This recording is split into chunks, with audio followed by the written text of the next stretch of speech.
High বন্ধুরা, আজকে কিন্তু অসাধারণ একটা মেনু দিয়েছি আমি, নিরামিষ। তারপরে এই নিরামিষ আপনারা একবার খেলে কম করে 3বার খাবেন কিন্তু পরপর।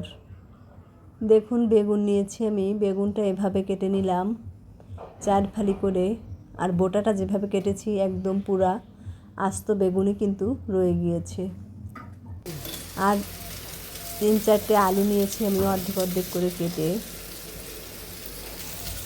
আলু আর বেগুন কেটে ভালো করে ধুয়ে নিয়েছি। আর মশলা নিয়েছি হলুদ, মরিচ, জিরে, ধনে গুঁড়া আর লবণ। কড়াইতে তেল দিয়ে গরম করে গোটা জিরে ফোড়ন দিয়ে দিলাম।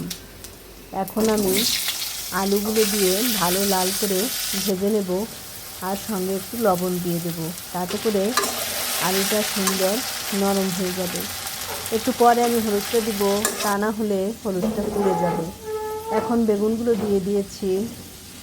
বেগুনটা দিয়ে আস্তে আস্তে কিছুটা সময় আমার ভাজতে হবে, তা না হলে কিন্তু বেগুনটা কালো হয়ে যাবে। দেখুন, কিছুটা সময় বেগুন দিয়ে এভাবে নেড়ে চেড়ে একটু ঘন নাড়তে হবে, তা না হলে বেগুনটা কালো হয়ে যাবে, যেহেতু বেগুনটা আস্ত করেই রাখা আছে। কিছুটা ওই মশলাটা আমি দিয়ে দিলাম, ধনে, জিরা আর শুকনো মরিচ। ভালো করে সামান্য জল দিয়ে একটু কষিয়ে নিলাম।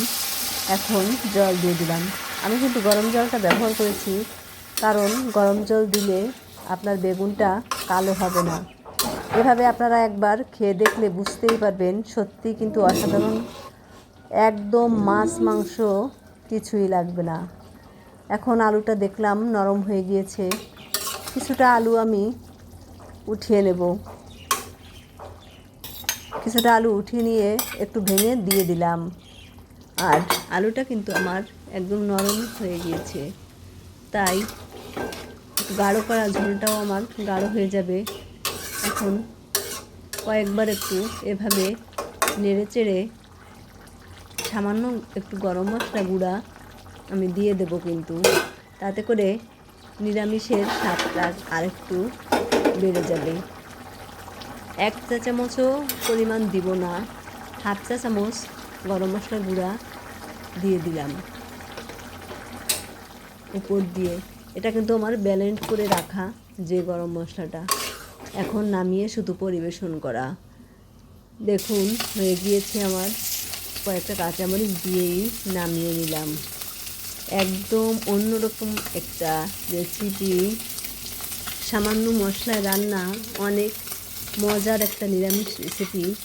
আপনারা একবার হলেও খেয়ে দেখবেন আর কমেন্টে জানাবেন কেমন লেগেছে। ধন্যবাদ সকলকে বন্ধুগণ। সবাই সুস্থ থাকুন। এই গরমে হালকা মশলা খেয়ে সবাই যাতে ভালো থাকতে পারেন এই কামনা করছি।